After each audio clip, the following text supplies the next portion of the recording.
Nah, sekarang saatnya kita masuk ke dalam bab terapi. Tapi sebelum praktek, kita harus tahu dasarnya dulu.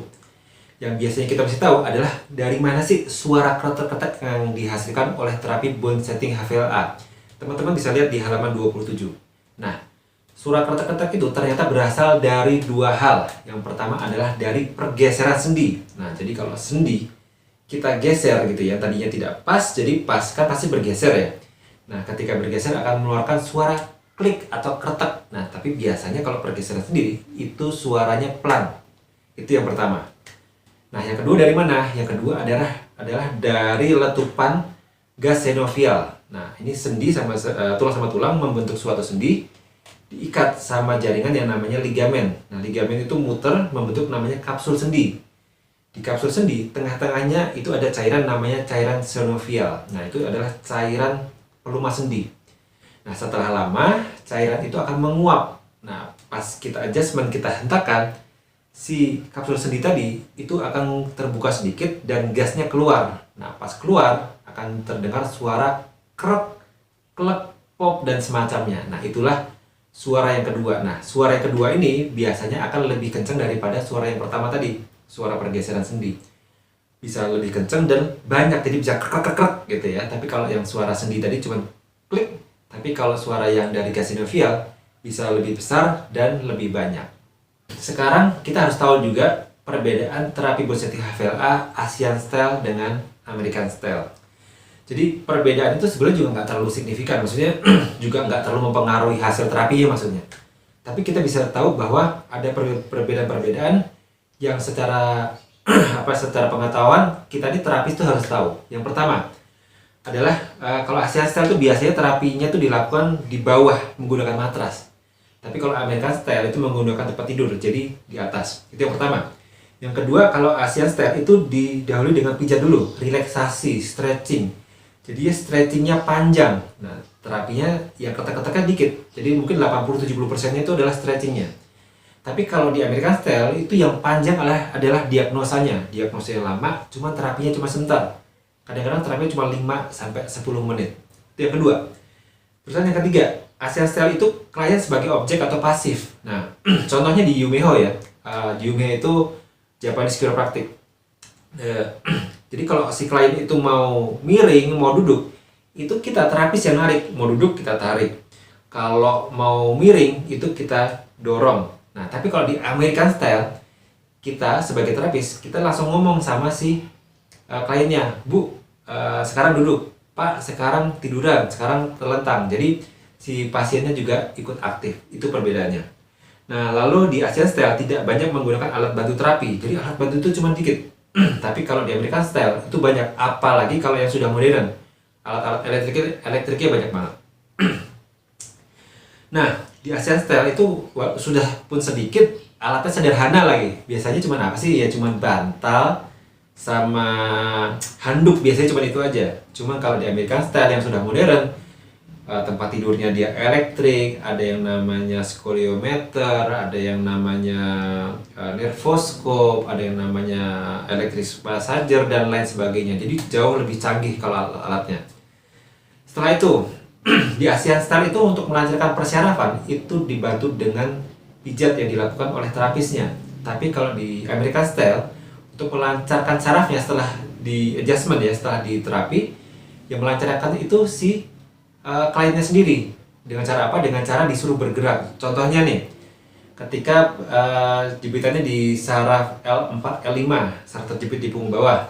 Setelah diterapi, kalau di Asian style nanti kita pijat nih, kita pijat, terusan kita stretching lagi. Tapi kalau di American style, setelah kita terapi, si klien kita suruh jalan, suruh bergerak supaya si sarafnya lebih lancar. Berikutnya, kalau Asian style. Nah, Asian style itu terapi lebih luas. Maksudnya apa? Kalau sakitnya di tempat A, biasanya yang diterapi seluruh tubuh. Cuman kalau American style, sakitnya di A, contohnya anggaplah frozen shoulder.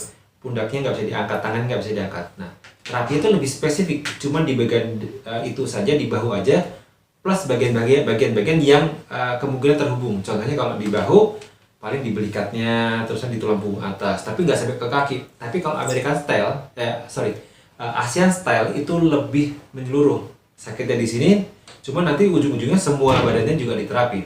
Nah, berikutnya, ASEAN style itu ilmunya biasanya turun-temurun.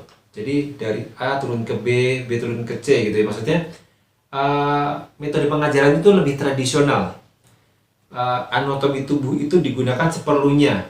Tapi kalau yang American style untuk ngajarin biasanya lebih sistematis. Karena apa? Karena menggunakan istilah-istilah medis. Contohnya, pegang tulang radialnya. Jempol kita ada di tulang radial. Nah, jari-jari yang lain ada di tulang ulna. Lalu tarik ke arah depan, arah belakang. Lalu nanti ditekan ke arah lumbar satu. Lumbar satu akan ditarik ke, nah seperti itu. Jadi lebih banyak istilah medis yang digunakan di terapi American style. Tapi kalau di ASEAN style biasanya mengajarkannya lebih sederhana. Lalu terakhir adalah ASEAN style itu ke dasar ilmuannya adalah empiris. Empiris itu maksudnya gimana? Maksudnya adalah ilmunya berdasarkan dari pengalaman. Nah, baru-baru ini aja ASEAN style itu mulai dicari dasar ilmu pengetahuannya.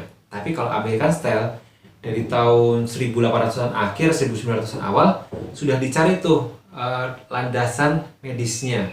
Jadi makanya di Amerika itu sudah banyak ilmu pengetahuan dan jurnal-jurnal tentang terapi bone setting HVLA, khususnya kiropraktik dan osteopati. Nah, teman-teman juga mesti tahu ya bahwa dalam terapi bone setting HVLA ini itu kita sebetulnya tidak mengobati klien, kita tidak mengobati pasien. Kenapa? Karena prinsipnya kita ini sebetulnya bukan mengobati. Kita tuh cuma membantu si klien untuk memposisikan kembali tulang-tulang sendi-sendi saraf ke posisi semula.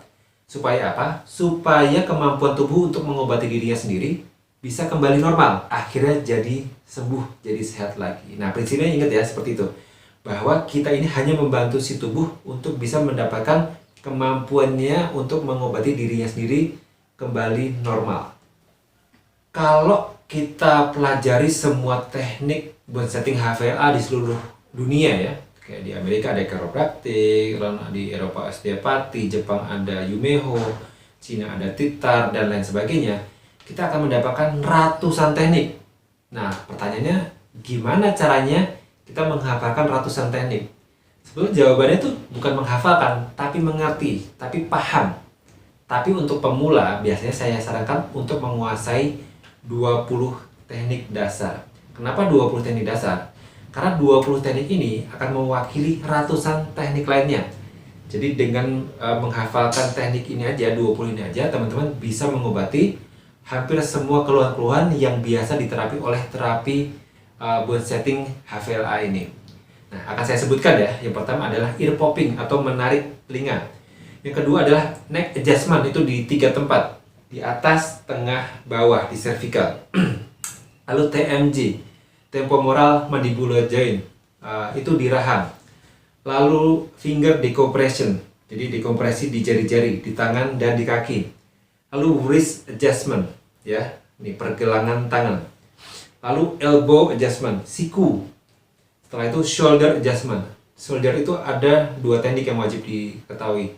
Pertama adalah yang ditarik ke atas, lalu yang kedua adalah didorong ke bawah.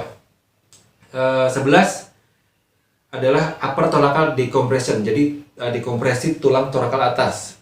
Lalu yang ke-12 full thoracal adjustment, posisi prone, posisi telungkup. Lalu full thoracal adjustment plus rib cage unlock, berarti adjustment seluruh tulang belakang plus ngebuka tulang iga. Lalu lower thoracal twist, thorakalnya kita perbaiki tapi dengan posisi harus di twist, dipuntir. Setelah itu lumbar adjustment side laying position, jadi posisi miring si pinggulnya, si pinggangnya nanti akan kita adjustment, itu untuk saraf terjepit dan HNP di lumbar. Lalu coccyx adjustment, coccyx itu tulang ekor. Lalu berikutnya adalah hip distraction. Hip distraction itu adalah menarik pinggul, menarik tulang femur, tulang paha, kita jauhkan dari tulang pinggul. Lalu yang ke-18 adalah knee adjustment, perbaikan lutut. Ke-19 adalah ankle adjustment, jadi pergelangan kaki. Dan 20 atau terakhir ini adalah head pull adjustment, head pull decompression. Nah, head pull decompression ini biasa dikenal sama teman-teman mungkin ya, namanya adalah Y-strap terapi. Jadi kalau di internet, di YouTube itu biasanya dikenal dengan namanya Y-strap terapi, atau ada yang bilang namanya ringdinger, tapi intinya adalah menarik kepala supaya si tulang belakang seluruhnya bisa tertarik. Nah, itulah 20 teknik yang wajib teman-teman ketahui dan kuasai di awal.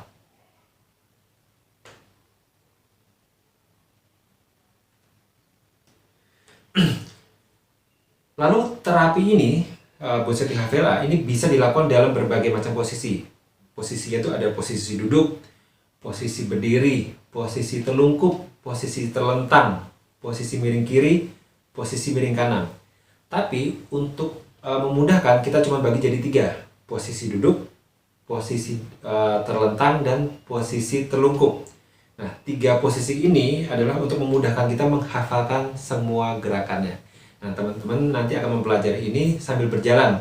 Setelah nanti pelatihannya selesai, akan saya berikan pendampingan untuk menghafalkan gerakan-gerakan di berbagai posisi.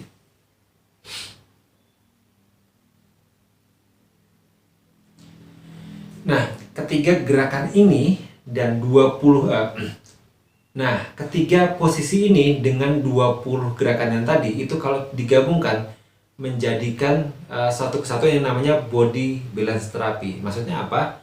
Body balance therapy itu adalah menyeimbangkan seluruh tubuh dari kepala, pundak, tangan, dada, pinggang, pinggul sampai ke ujung kaki. Jadi semuanya itu tersentuh, semuanya kita adjustment. Nah, itulah body balance therapy. Nah, sekarang teman-teman udah tahu semuanya, saatnya nanti kita praktek. Nah, ketika nanti teman-teman lihat video prakteknya, pahami dulu gerakannya, jangan langsung ditiru. Lihat beberapa kali, setelah tahu, setelah mengerti, baru mulai ditiru. Ketika mulai meniru, jangan coba-coba pertama untuk langsung mengeluarkan suara ketek-ketek. Kecuali kalau teman-teman sudah punya basicnya ya. Tapi kalau masih benar-benar awal, jangan sampai keluarkan bunyi ketek dulu. Nanti setelah teman-teman beberapa kali melakukan terapi ini, sudah paham banget, sudah paham benar, baru boleh melakukan terapi yang benar sampai keluar suara ketek-keteknya. Kenapa? Karena kalau kita belum paham banget ya, nanti kita paksakan untuk keluar suara ketek-ketek, nanti bisa bahaya, bisa cedera. Oke, teman-teman, nanti kita lihat video praktek setelah video yang ini.